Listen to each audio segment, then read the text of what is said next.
नमस्कार। 2026 की जनगणना के करीब आ रहा है। भारत में एक बहुत बड़ा सामाजिक और राजनीतिक अभियान जोर पकड़ रहा है। ये अभियान है निषाद समुदाय का, जो अनुसूचित जाति यानी एससी का दर्जा हासिल करने के लिए संघर्ष कर रहा है। आज हम इसी पूरे अभियान को, इसकी हर परत को समझने की कोशिश करेंगे। चलिए शुरू करते हैं। इस पूरे अभियान का दिल है ये एक नारा, हम केवट, मल्लाह आदि पिछड़ी जाति नहीं, अनुसूचित जाति, मजवार, तुरैहा हैं। ये सत ही मजबूत घोषणा है, अपनी पहचान की, अपने हक की, जो को एकदम साफ साफ बयान करती है। आज की हमारी चर्चा को हम 5 हिस्सों में देखेंगे। पहले समझेंगे कि ये निषाद समुदाय कौन है और उनकी मांग क्या है। फिर पहचान के इस संघर्ष की गहराई में जाएंगे। इसके बाद हम उनके कानूनी तर्कों को देखेंगे।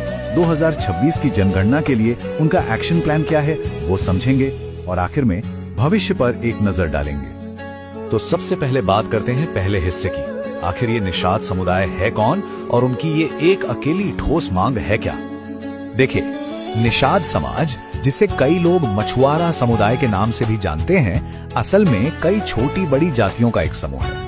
इसमें केवट, मल्लाह, कश्यप, मांझी, तुरैया ये सब आते हैं। इन सब की एक कॉमन पहचान है, नदियों से जुड़ा इनका काम धंधा। और अब यही पहचान इन सब को एक बड़े मकसद के लिए साथ ला रही है। और इनका मकसद, इनका लक्ष्य बिल्कुल क्लियर है। ये चाहते हैं कि इन्हें अन्य पिछड़ा वर्ग यानी ओबीसी की कैटेगरी से निकालकर अनुसूचित जाति यानी एससी की कैटेगरी में शामिल किया जाए। बस यही एक मांग इस पूरे आंदोलन की जड़ है। तो अब आते हैं दूसरे हिस्से पर, पहचान का संघर्ष। सवाल ये उठता है कि ओबीसी से एससी बन जाने से क्या फर्क पड़ेगा? क्या ये सिर्फ एक सर्टिफिकेट पे लिखा शब्द बदलना है? नहीं, इसके मायने कहीं ज्यादा गहरे हैं। तो फर्क क्या है? देखिए, अभी ओबीसी होने, एससी का दर्जा मिलने पर नौकरियों और पढ़ाई में आरक्षण का फायदा बढ़ सकता है। पर जो सबसे बड़ा फर्क है वो है कानूनी सुरक्षा का। एससी श्रेणी में आने पर इन्हें प्रिवेंशन ऑफ अट्रॉसिटीज एक्ट यानी अत्याचार निवारण अधिनियम के तहत एक खास कानूनी कवच मिलता है, जो एक बहुत बड़ा बदलाव साबित हो सकता है। तो क्या इस मांग का कोई लीगल बेसिस है? जाहिर है, कोई भी इतनी बड़ी मांग सिर्फ कहने भर से तो नहीं कर सकता। चलिए देखते हैं कि निषाद समुदाय अपने दावे के लिए कौन से ऐतिहासिक और कानूनी सबूत पेश कर रहा है। उनका पूरा दावा 3 बड़े दस्तावेजों पर टिका है। सबसे पहला 1950 का राष्ट्रपति का एक नोटिफिकेशन, जिसमें मजवार जाति को एससी लिस्ट में साफ साफ शामिल किया गया था। फिर 1961 के जनगणना मैनुअल में इस पर और क्लैरिफिकेशन दी गई। और हाल ही में 2016 में उत्तर प्रदेश के गवर्नर ने एक नोटिफिकेशन जारी किया, जिसमें केवट, मल्ला जैसी जातियों को एससी ही माना गया। यही वो कागज हैं जो इनके दावे को मजबूती देते हैं। इन्हीं कानूनी दलीलों के दम पर इस समुदाय ने एक बहुत ही सॉलिड रणनीति बनाई है। और इस पूरी रणनीति का सेंटर पॉइंट है आने वाली 2026 की जनगणना। इस मिशन के 3 बिल्कुल साफ स्टेप्स हैं। पहला और सबसे जरूरी, 2026 की जनगणना में परिवार के मुखिया को अपनी जाति अनुसूचित जाति लिखवानी है, यानी मजवार या तुरैहा।